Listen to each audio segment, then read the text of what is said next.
Welcome to the criminal schema. If you appreciate carefully told true crime stories that treat victims, investigators, and communities with rigor and respect, please like this video, leave a comment, and subscribe.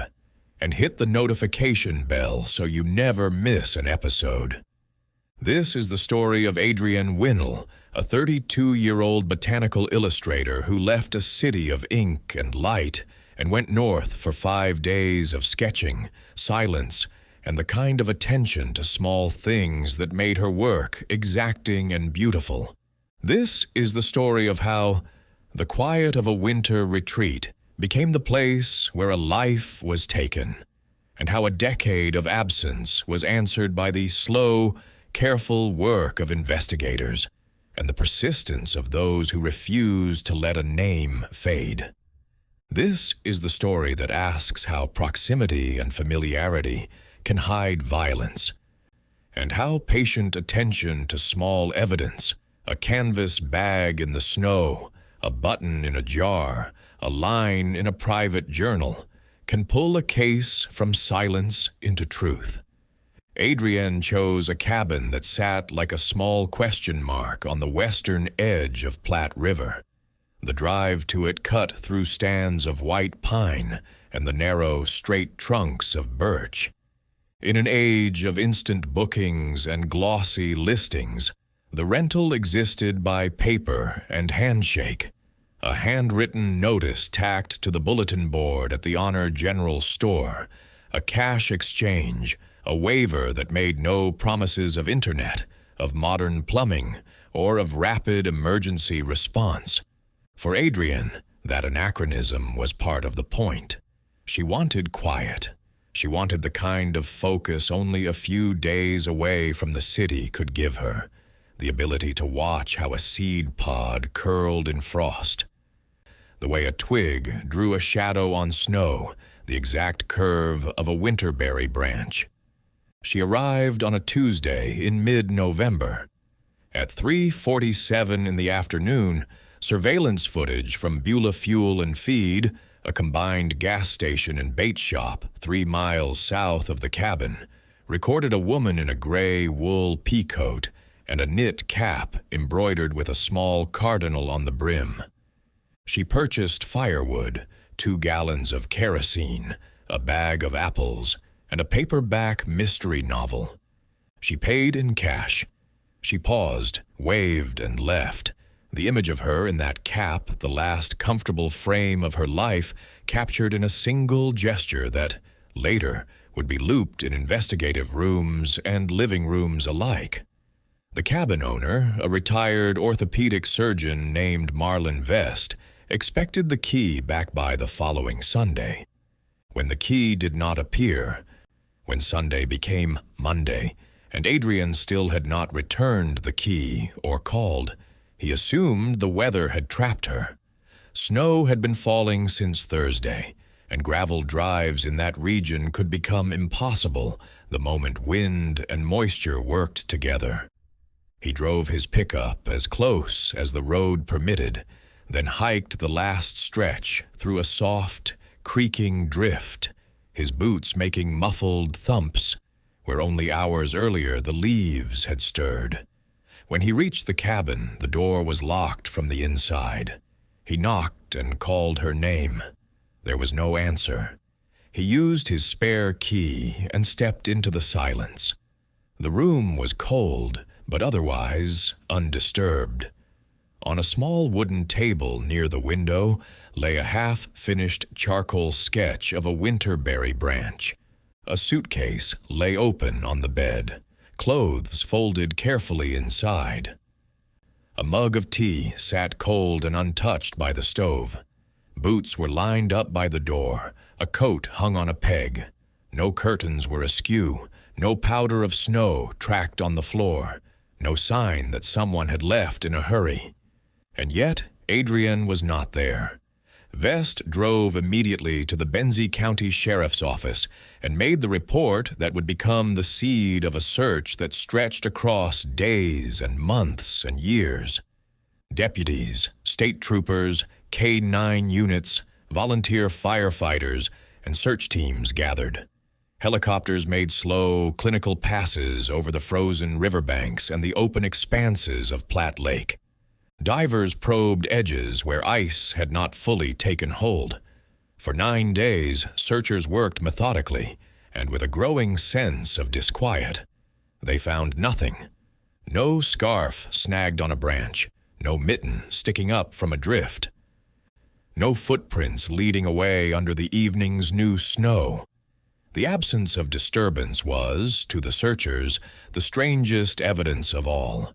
It suggested either an improbability, that a person could leave a cabin in a storm and leave no trace, or it suggested a different, harsher conclusion, that someone had been moved by vehicle, or that the immediate presumption about where to look had been wrong.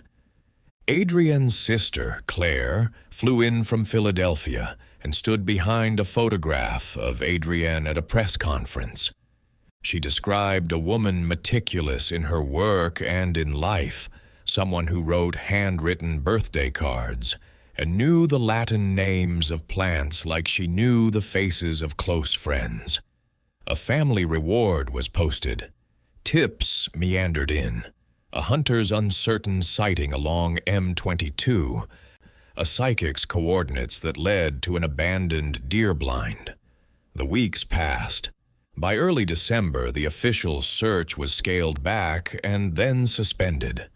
Adrienne's name was entered into the missing persons database, and the case moved into a colder, quieter category. Unresolved, archived, a question that people reminded themselves of at the cusp of winter when snow first fell. For nearly a decade, the file grew dust. The memory of Adrienne in that small community became a recurring ache for family and a cold curiosity for a few neophyte true crime enthusiasts online. Then, in February of 2019, 2 brothers on snowmobiles cutting across state forest land near Sleeping Bear Dunes. National Lakeshore found a canvas messenger bag half buried in the snow and suspended in the slow drag of seasons. Its leather strap was cracked and brittle. Inside were water-stained pages from a sketchbook, a rusted tin of charcoal pencils, and a laminated library card with Adrienne's name written across the front. The brothers, Lucas and Jeremy Toth, recognized the name. Their mother had been part of the original search crew, and they did what anyone would do. They drove to the ranger station and reported the find. Within 12 hours, the Benzie County Sheriff's Office reopened the case. Detective Warren Coolidge, who had been a rookie deputy during the original search, was assigned as lead. For him and many of the original searchers, the case had been a contradiction, a missing person surrounded by meticulous order. The discovery of the bag made investigators revisit old boxes and old questions. They pulled the archived case file, read weather logs, study maps, and cycled through the transcripts of interviews long since conducted. Evidence had a way of transforming the frame of inquiry. A single artifact could redirect an investigation, not by making everything simple, but by revealing the right questions to ask next. Forensic technicians examined the bag and its contents with the clinical patience of people who work in rooms where small traces are everything. Some pages in the recovered sketchbook were too water-damaged to salvage. Others were intact. One page was dated November 19th, 2009, and at its margin someone had written, "Someone knocked last night, didn't answer. Stood outside for a long time." Another page bore 5 hurried words. "He knows I'm alone here." The leather strap yielded soil, whose composition matched clay typically found near riverbanks rather than the sandy loam common around the cabin's clearing. microscopic fibers of synthetic blue were present in the lining. Under ultraviolet light, technicians found 3 small stains that, when tested, revealed DNA matching Adrienne's maternal lineage. Those small, stubborn facts did 2 things at once. They proved physical movement of Adrienne's belongings through the landscape, and they suggested human behavior. Someone who had kept small pieces of Adrienne's life, and who had perhaps returned repeatedly to the places where those pieces could be stashed, carried, and relocated by seasonal water and ice. The bag's coordinates were outside the parameters of the original search area, in a section of forest dense with undergrowth and crossed by seasonal streams. It felt less like a random deposit and more like an artifact carried over time by the random and relentless forces of weather and water. Kulich convened a new search. This time, the team would not rely on assumptions about how far an individual could walk in a storm. They would let the evidence guide them backward from where it had been found. They used ground-penetrating radar, cadaver dogs with proven track records in cold case recoveries, and a forensic anthropologist specializing in buried remains in wilderness environments. They modeled weather from 2009 to determine how flood paths and spring runoffs might have shifted smaller items over the decade between disappearance and discovery. They established a base camp a half-mile from the bag's coordinates and started systematically excavating the eroded banks where seasonal floods could have trapped objects. On the second day, a cadaver dog alerted near a collapsed section of riverbank. The soil there was unstable and eroded, shaded by a thick canopy of hemlock. Investigators worked as archaeologists, scraping thin layers and screening every handful of soil through mesh. On the second day, they recovered a piece of gray wool, the same material as the coat Adrienne wore in the store footage. They found a button stamped with a small cardinal emblem, identical to the motif on the knit cap she had bought. On the fourth day, fragments of bone were found, small sections of a human radius and ulna buried under inches of sediment. Dental records confirmed the identity, and the DNA from the stains inside the bag had already matched Adrienne. This was the point at which the case changed shape. It moved from question to reconstruction. There was no longer only disappearance to consider. There was death, location, and then the search for causation. They found, near the remains, a folding lockback knife. It was rusted but unmistakable in design. A mid-tier timber ridge lockback sold widely in the region during the early years of the 21st century. Microscopic tests showed traces of blood on the hinge. The blade had minute amounts of material consistent with exposure to sediment and water over time. The detective team did what investigators do next. They mapped the human geography. Who had access to the riverbank? Who knew the flood patterns and where the landscape would hide or redistribute evidence? Who lived within walking distance of the cabin and had the habit of moving through state forest land after dark? The names that came up were a mix of the ordinary and the marginal. A retired surgeon who owned the cabin and had been at a conference during the disappearance, seasonal workers, hunters, the county ranger who patrolled the district, and a handful of residents who worked odd jobs and kept to themselves. In small towns, ordinary overlap in movement and routine can look indistinguishable from guilt until it is carefully untangled. The cashier at Bula Fuel and Feed remembered a man stacking firewood that afternoon, a tall, quiet local who did maintenance and occasional snow removal in winter. He was known to be reliable but solitary. His presence in the store put him physically close to Adrienne's last known public moment. When investigators ran a background check, they found a man with a modest record, a handful of minor infractions, inconsistent employment, and an address on the south shore of the lake, a short walk from the cabin.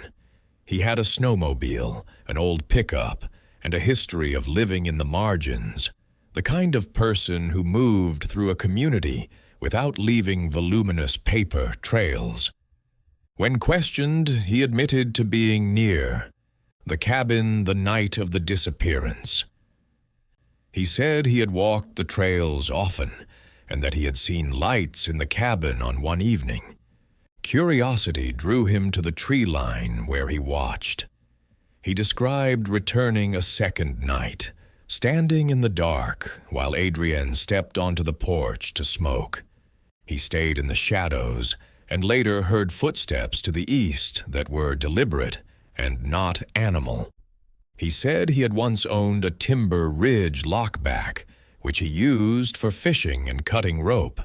He said he had lost it years earlier in the woods. He admitted to being present at the local store while Adrienne made her purchases. He did not deny that he had watched the cabin from nearby. He denied harming Adrienne. At first, investigators noted the circumstantial nature of the connection. Presence at a location and ownership of a commonly sold knife were not, by themselves, enough for charges. The prosecutor requested more: direct links, forensic evidence, something that tied a person physically to the items found. The case could not rest on intuition. It must be built on confirmable, replicable findings. Detectives continued to look. Then a mason jar turned up in a small clearing, buried under a ring of stacked stones. Inside were a button with a cardinal, a fragment of gray wool, and a torn piece of a sketchbook. Beneath the rotted log at the far edge of that clearing, investigators found a leather-bound journal. The entries spanned a decade and were written in a tight, persistent hand. The pages mixed benign weather notes and trail observations with entries that read like stalking rather than neutral diary keeping. Details about who was in the area, when they came and went, the specific way bodies moved in the snow. Some entries read like a study of ownership. One line from November of 2009 stood out: "She doesn't know I'm here, but that's the point. To see without being seen is the purest form of understanding." Later pages admitted, plainly, to having a knife that had not been returned to its owner. "The ranger lent me his knife. He doesn't know. I'll never give it back." When items recovered in that shrine were submitted for testing, the results tightened the net. Hair in a jar matched Adrienne's DNA.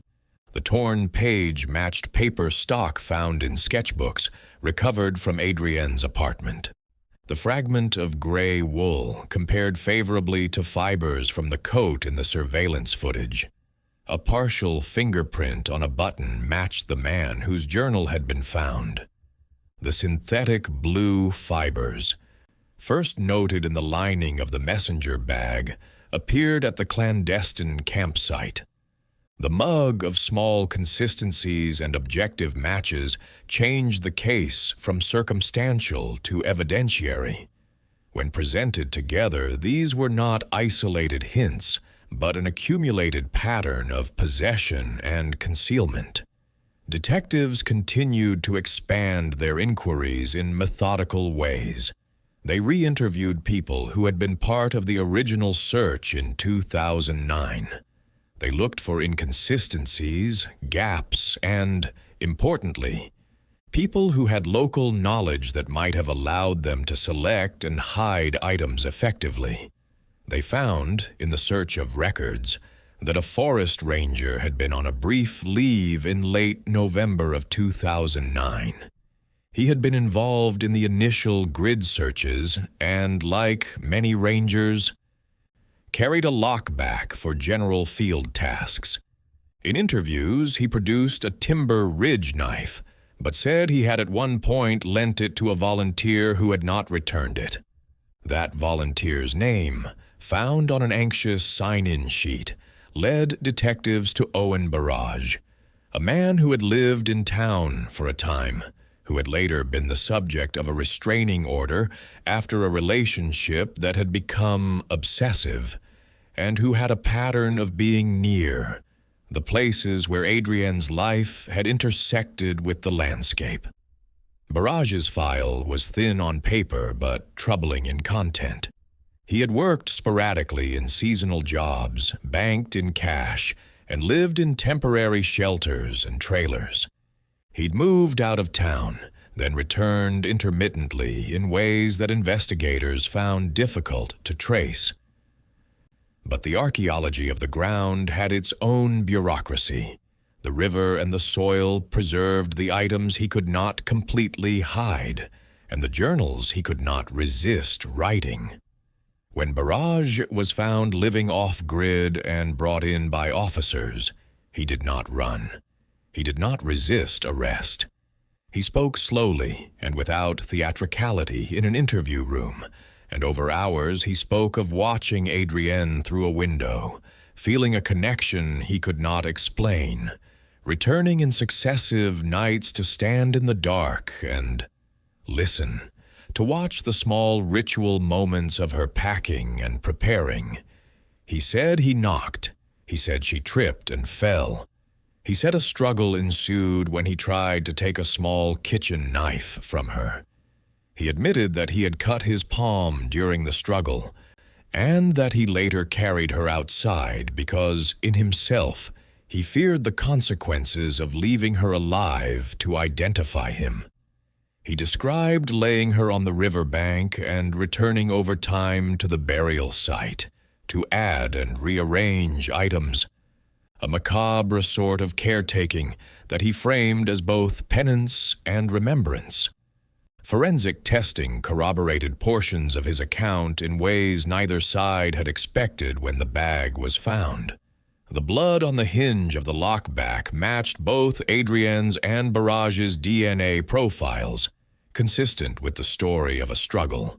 Fibers from his known clothing matched the synthetic material found in the bag's lining. Hairs found in jars matched Adrienne. A partial fingerprint on a button matched Barrage. The written record, his journal, contained entries describing the possession of the knife and the presence at the cabin the night Adrienne disappeared. Physical evidence, human testimony, and the patterns recorded in his own pages converged. Barrage pleaded guilty to second-degree murder, felony murder during the commission of a home invasion, and concealment of a death. In court, he offered a pallid apology and said that he thought about Adrienne every day. The judge sentenced him to life in prison without possibility of parole. For the family, the sentence was not consolation, but it was a formal accounting. For the town, it was a painful acknowledgement that the quiet between neighbors can hide a predator. For the investigators, it was a reminder of the slow, often unglamorous accumulation of evidence that resolves some of the most vexing mysteries. The months after were not without complications. The presence of a second man who had been nearby in the original nights, the man who stacked firewood at the store, continued to generate questions about proximity, voyeurism, and the ways in which a community can unwittingly shelter violent tendencies under the guise of routine. In the end, the legal outcome hinged on the direct, corroborated evidence linking Barrage to the items and the burial. The other man's presence, though eerie in hindsight, had not risen to the standard required for criminal charges.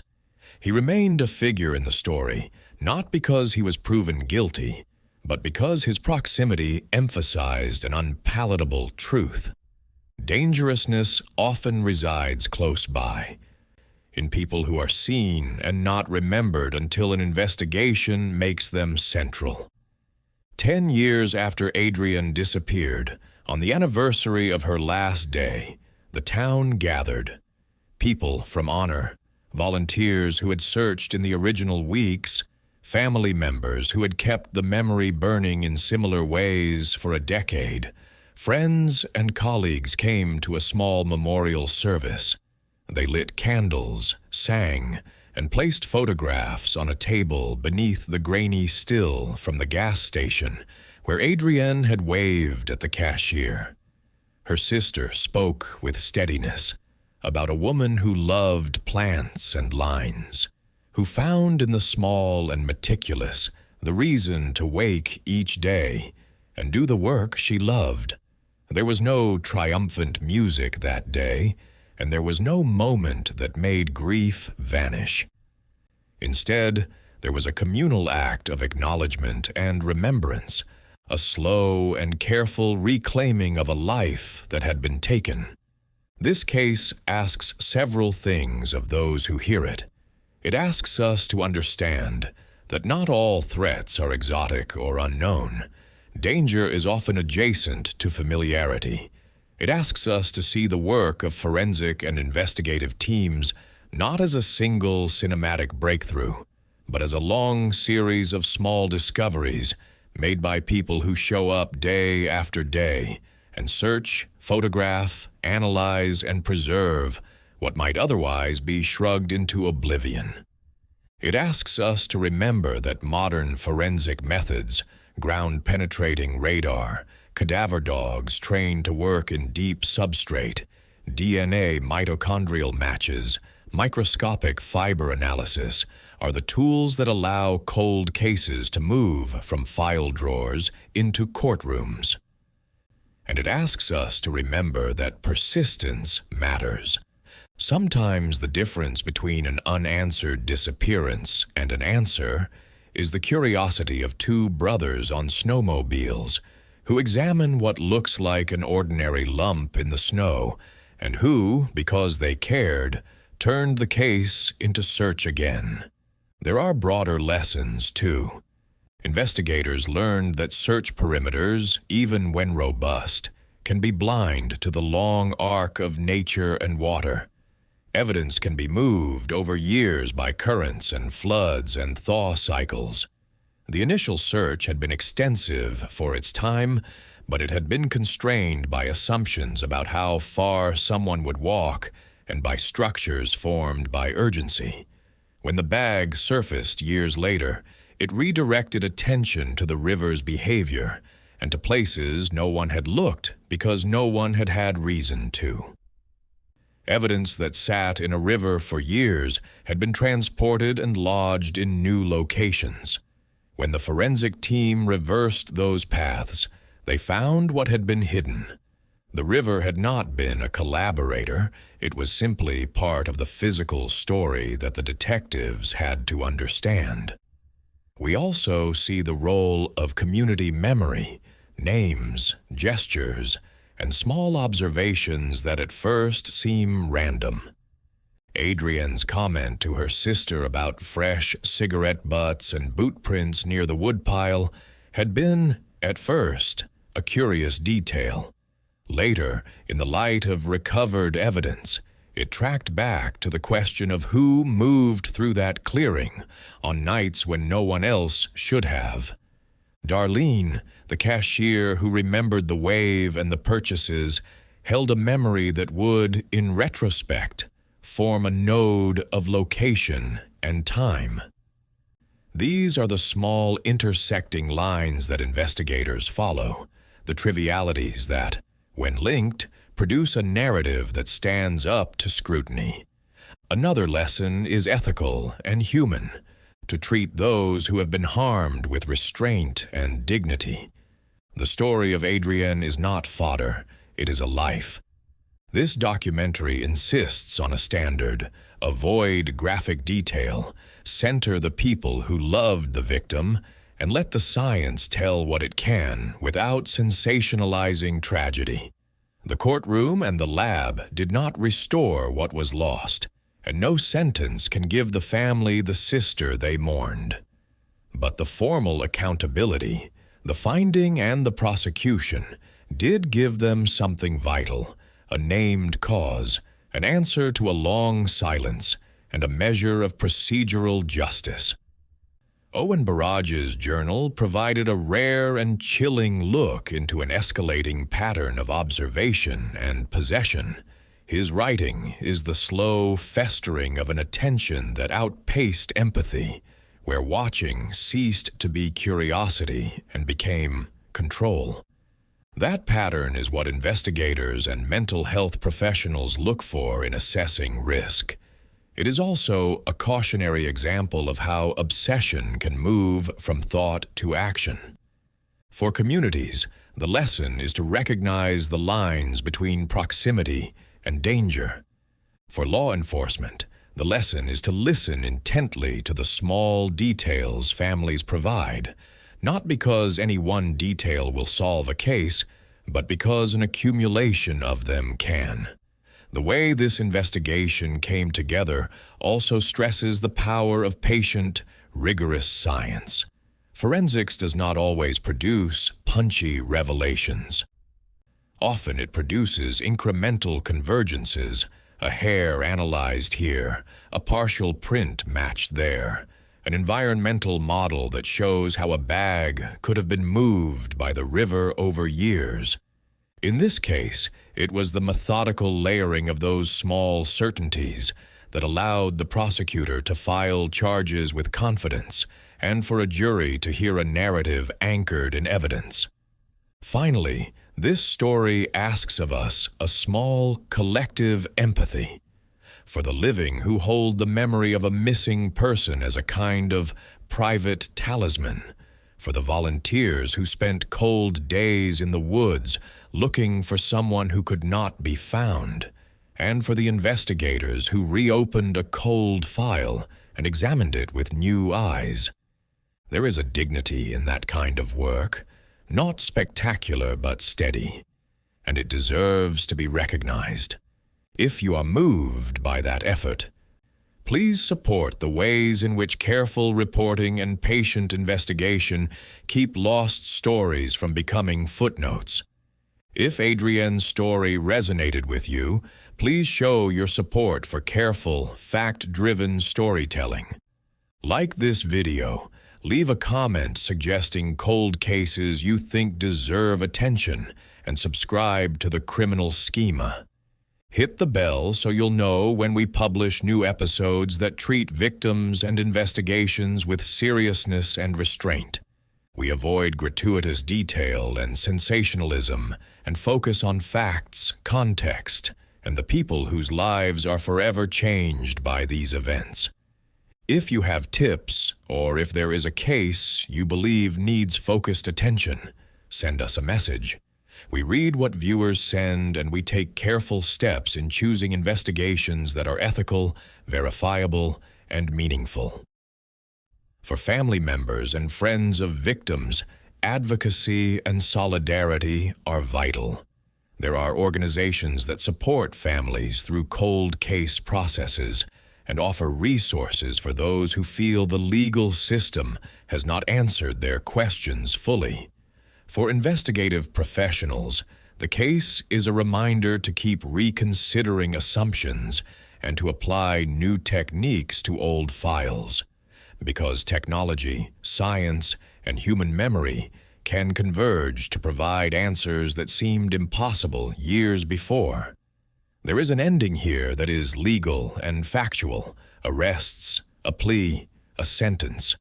But endings in human life are never tidy. Claire, Adrienne's sister, spoke after the sentencing about an odd mixture of relief and ongoing sorrow. Justice had been administered, but that did not change the small things she missed. The way Adrienne would annotate a margin, the specific tilt of her hat when she studied a specimen, the way she sang along with a song under her breath while she worked. Those details persist in memory and in the small rituals of family. The memorial on the 10th anniversary was not a legal act. It was a communal act of love and remembrance, a way of ensuring that the person who had been taken would be described not only by the circumstances of her death, but by the tender, ordinary particularities of her life. From a broader perspective, this case is also an example of the slow arc of justice. Cases that are unsolved do not always remain so. Sometimes they wait for a seemingly accidental discovery that reopens a file.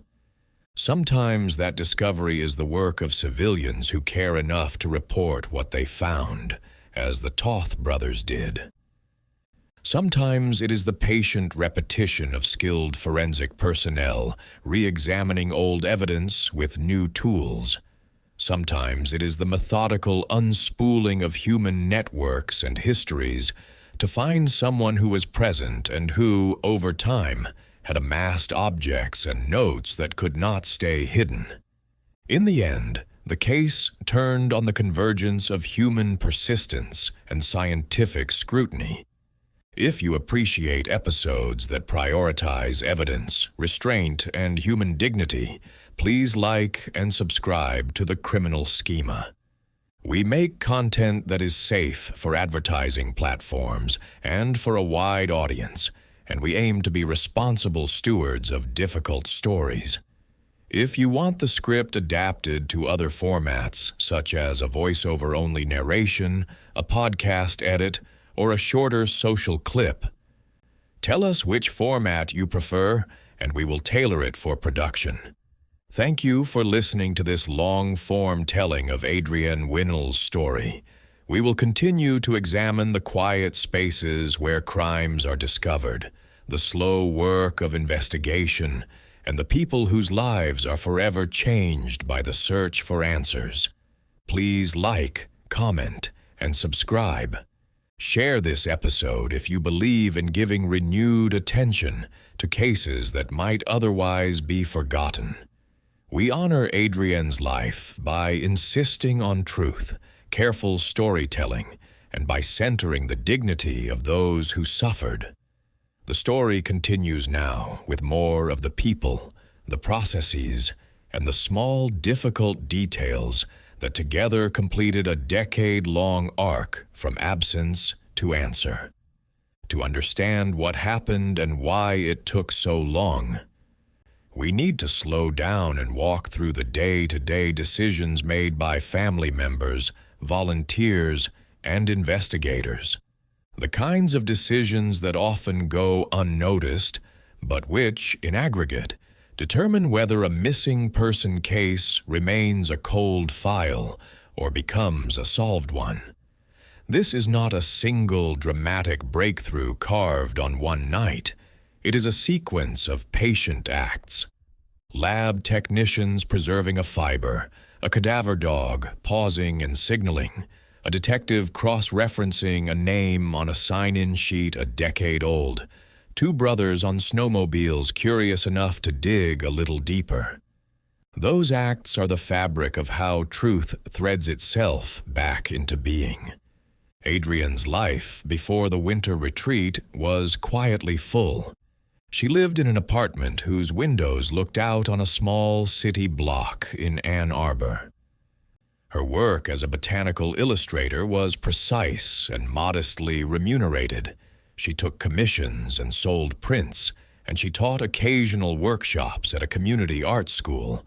Her family described her as someone who found meaning in careful observation. She kept journals in which she noted the light at different hours and sketched the same plant over multiple seasons to capture its transformations. Friends remembered long, deliberate conversations about the texture of paper, the smell of vine charcoal, the small groove in a hand-mixed brush that held pigment like a memory. She was not loud. She did not court attention. She preferred the interior life of a person who watches and draws and writes in margins. That interiority, beautifully intact in her work, made the sudden outward rupture of her life all the more confounding to those who loved her. When the cabin door was found locked and she was not inside, family and friends responded with an intensity that short-circuited slowly. They mobilized social media posts, they printed flyers, they filled the sheriff's office with a chorus of voices who wanted to be useful. The community of honor, like many small towns, swelled to meet the need. Volunteers turned out in the dark, in the cold, in boots that tracked the same slushy mud and the same thin crust of ice for hours. People brought thermoses and sandwiches and flashlights. People who had never run a grid search learned to walk parallel lines, to call out specific markers, to look for inconsistencies in snow patterns. That kind of grassroots response matters in the first days of a missing person case. It multiplies the eyes on the ground and sometimes turns a chance observation into a vital lead. But it also has limits. When the snow continued and the landscape shifted, the searchers exhausted themselves physically and emotionally.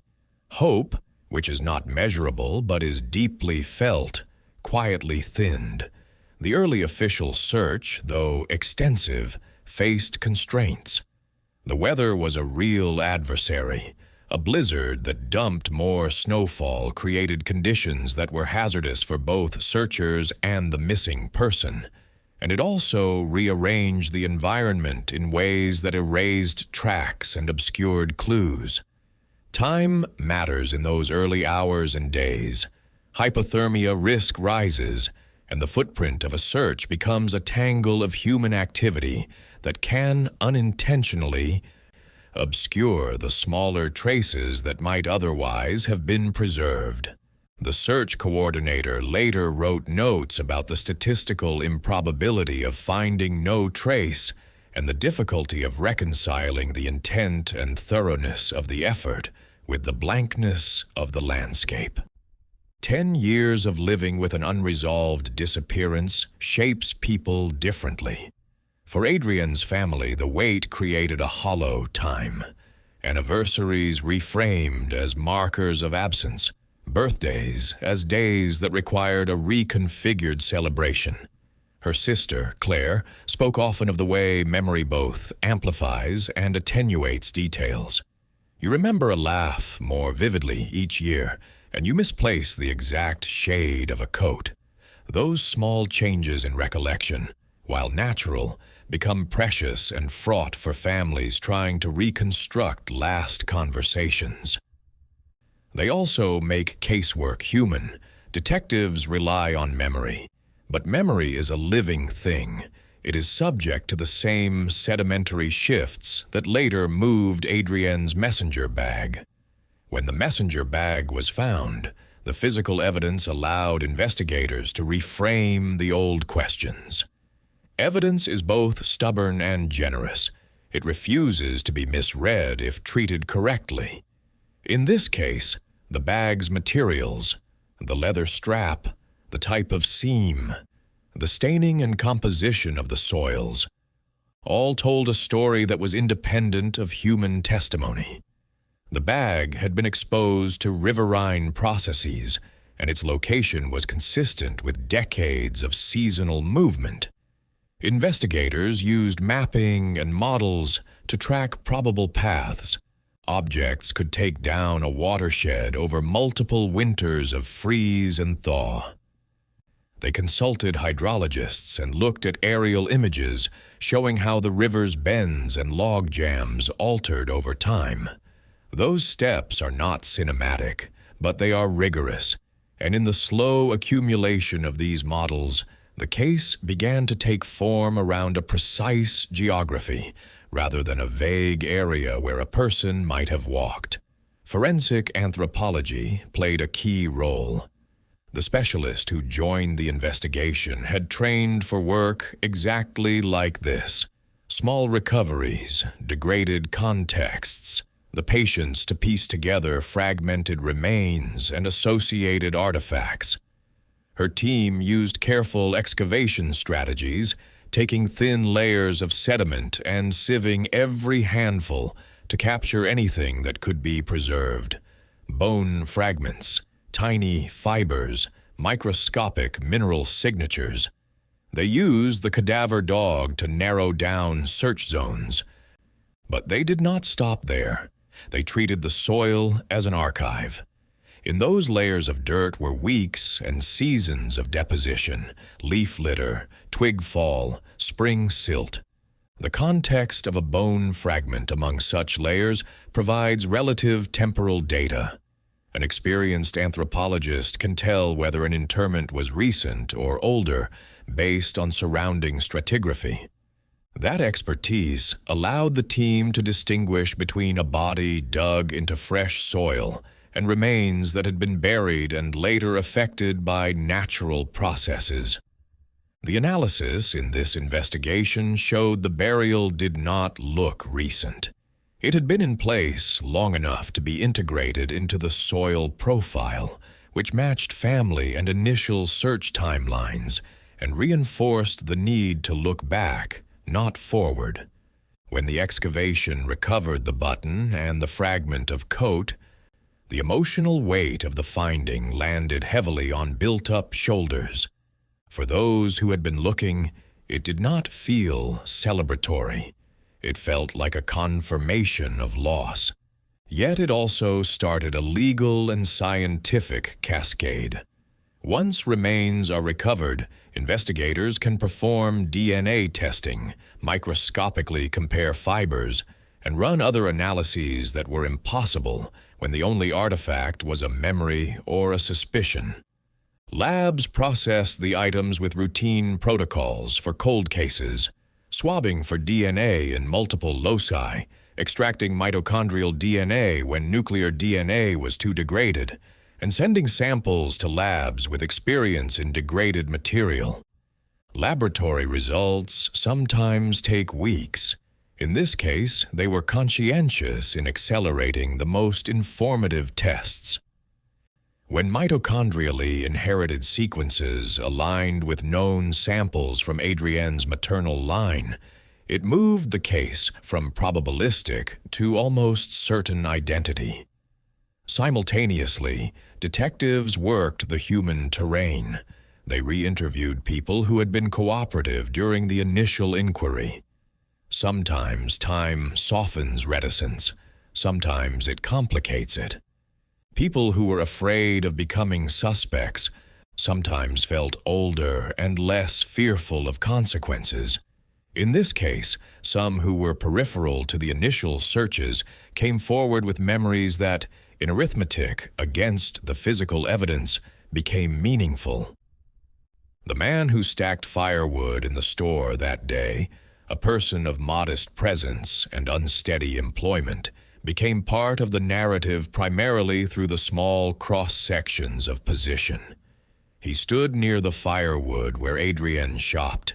He lived a short walk from the cabin, and he had a pattern of moving through the forest. Those things do not equal guilt, but they do provide locations and timelines to be checked against the physical record. What ultimately moved this investigation, though, was the discovery of hidden caches. A shrine is a difficult concept when it is used to describe the actions of someone who takes objects after a death. The word carries different connotations for different people. For anthropologists, it might suggest ritual. For grieving families, it can be appalling to think of personal items being curated outside of mourning. In the field, though, those jars and the leather-bound journal told a story in the most literal sense. Someone had taken objects and carefully preserved them. The presence of a wristwatch stopped at a particular time, an artifact often symbolic of finality in storytelling, and a lock of hair bound with string were intimate, if private, traces. The journal itself offered the most direct window into thought processes. Its entries, tidy and consistent, moved from benign observation to possessive planning. Detectives often speak of the difference between observing and intending. Here, the journal's sentences expressed a progression from seeing to wanting to control, a psychological slow slide that is sadly familiar to those who study criminal escalation. The investigation team used the journal and the physical traces together. They cross-referenced names mentioned, sign-in sheets from search volunteer rosters, and property records. They consulted court files and verified the restraining order that had previously been filed against the man whose handwriting matched entries on a volunteer sheet. Those bureaucratic documents, sometimes considered unglamorous, can be essential. A restraining order has fingerprints, sometimes a physical address, and an official record that can be used to corroborate a forensic partial print or an old photograph. In this case, the partial fingerprint on a button matched a name in local court records. That match converted a suspicion into a prosecutable lead. When law enforcement arrested the man living off-grid months later, the mechanics of the arrest were purposeful and careful. Tracking someone who lives outside conventional housing requires coordination between rural patrols, rangers, and the sheriff's office.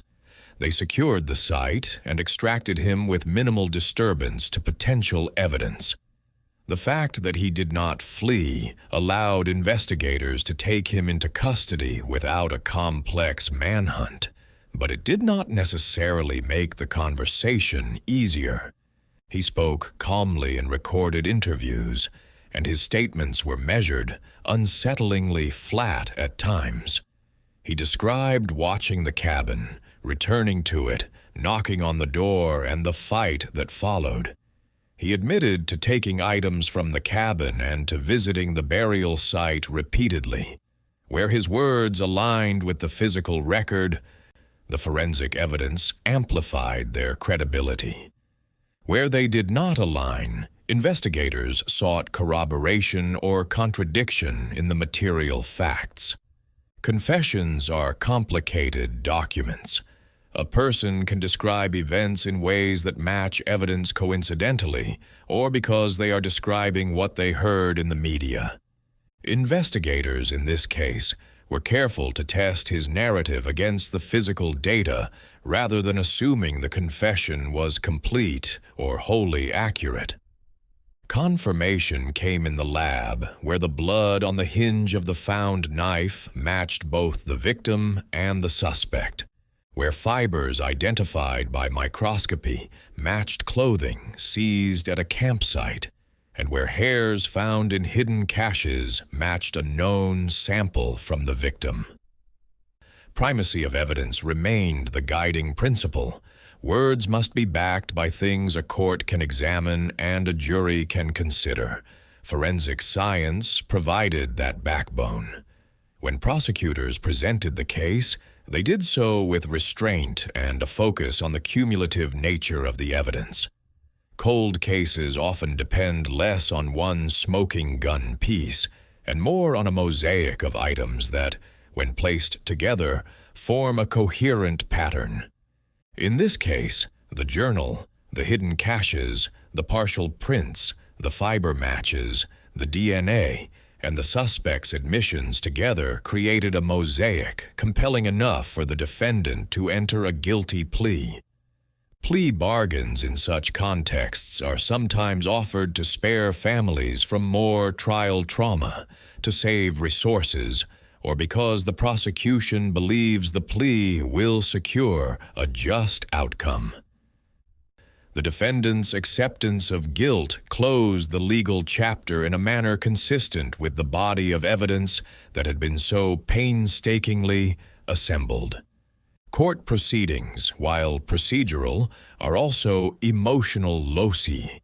Families come to hearings with different motivations.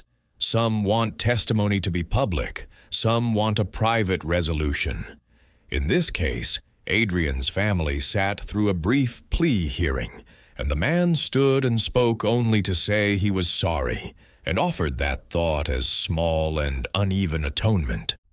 Claire, steady and composed, addressed him from the front row with an austere line, that he had taken a sister from them, that he could not keep her memory.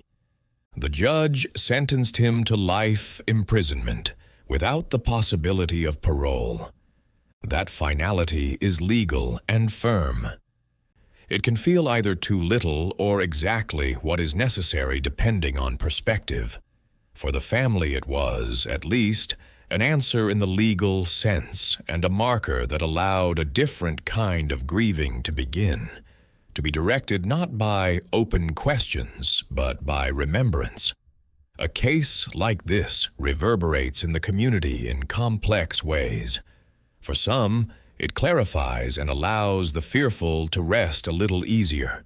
For others, it complicates the sense of safety because it reveals that a neighbor or someone who moved and worked in town could cause so much harm. Small towns negotiate this reality through rituals and talk. A memorial service on the 10th anniversary, the planting of flowers near the river embankment, a candle lighting where people exchange memories of the person they lost. Those rituals are not legal acts, but moral ones. A way of declaring that a life was more than the circumstances of its end. There are policy considerations that emerge from such investigations. Search and rescue operations benefit from resources and training that increase the probability of finding someone alive in the crucial early hours. The availability of helicopters, trained canines, and personnel with GPS-enabled search teams can make a difference in initial outcomes. But even with resources, searches are limited by natural forces and human error. This case illustrates the need to revisit search strategies and to include a wider array of environmental modeling in the earliest stages. Hydrology experts, geomorphologists, and those who understand long-term deposition patterns can sometimes point investigators to places no one would otherwise look. It is an expensive proposition to deploy such specialists early, but the benefit is clear in cases where evidence is moved by rivers or where the landscape is dynamic. There is also a human services lesson. People who live marginal lives, those the system sometimes overlooks, can be both vulnerable and dangerous. The social safety net for those who fall through the cracks is thin, and it can create environments where predatory behaviors are not noticed until harm is done. Community support systems that provide outreach, mental health resources, and housing stabilization may, indirectly, reduce the number of people who withdraw into off-grid living and whose behaviors go unmonitored until tragedy occurs. That is not to say poverty causes crime, but lack of community and support can enable risk factors that, unchecked, escalate into violence. And there is a media and ethics lesson. True crime storytelling has an immense appetite for narrative closure and striking images, but it also has a responsibility to be accurate and to avoid sensationalism that reharms survivors and families. This retelling, the version you are watching now, is shaped around that ethic. It centers evidence and human dignity. It avoids explicit description of injury. It focuses on the investigatory turning points and the human lives affected. Those editorial choices are intentional. They make the piece safe for wider audiences and respectful to victims while still conveying the seriousness of the crime. Following the legal resolution, the family took steps toward memorialization. They organized a modest scholarship in the victim's name to support young artists receiving training in botanical illustration. They curated a small exhibit of Adrienne's drawings at a local library to keep her work alive in the community she loved. For many families, channeling grief into something generative is how life continues. It is not closure so much as a reallocation of memory into something that produces light instead of only recounting absence. For law enforcement professionals involved in the case, it became an example of how persistence matters.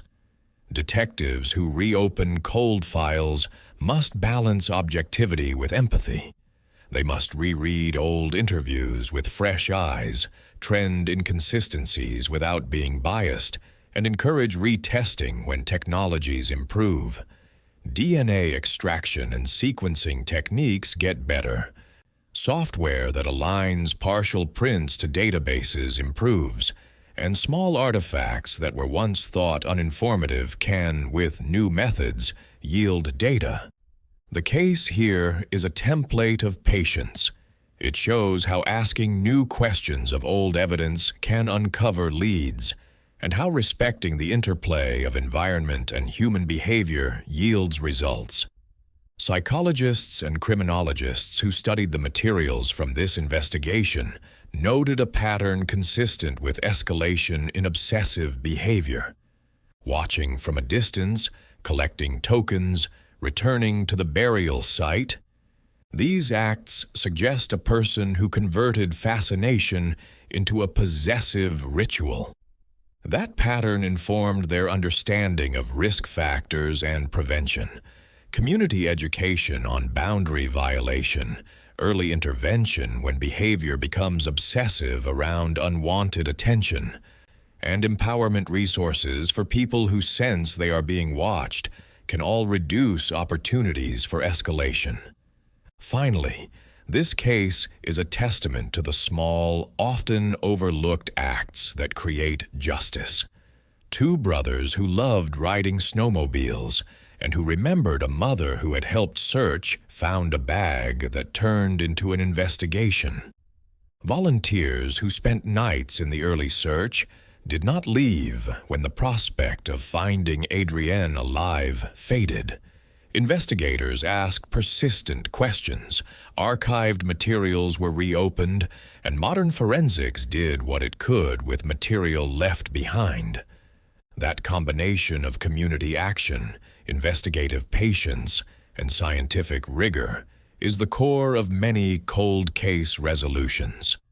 If you have been following this episode and feel compelled to act in your own community, consider volunteering with local search and rescue organizations, supporting advocacy groups that help families of missing persons, or contributing to community resilience programs that provide resources to people living marginal lives.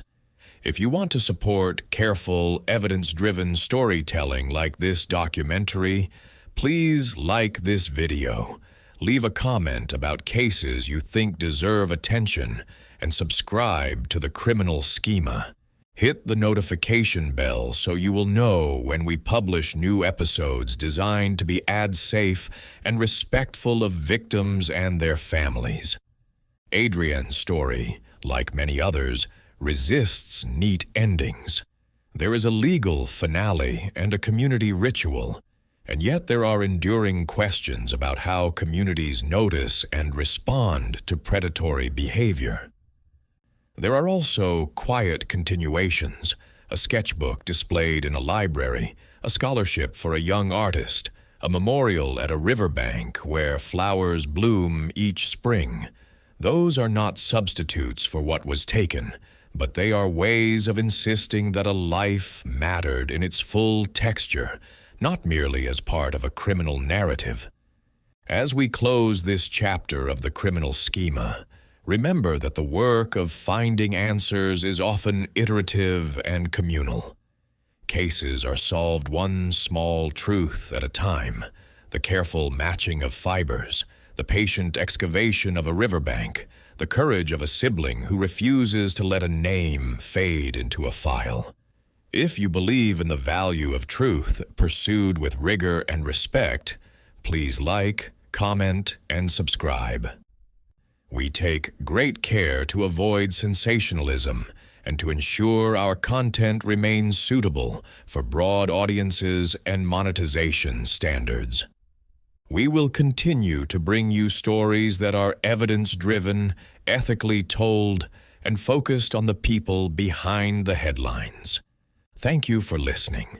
If you want more detail about any part of this investigation, the forensic methods used, the legal process that led to the plea, the psychology of obsessive behavior, or the community response and memorialization, tell us in the comments, and we will follow up with deeper episodes.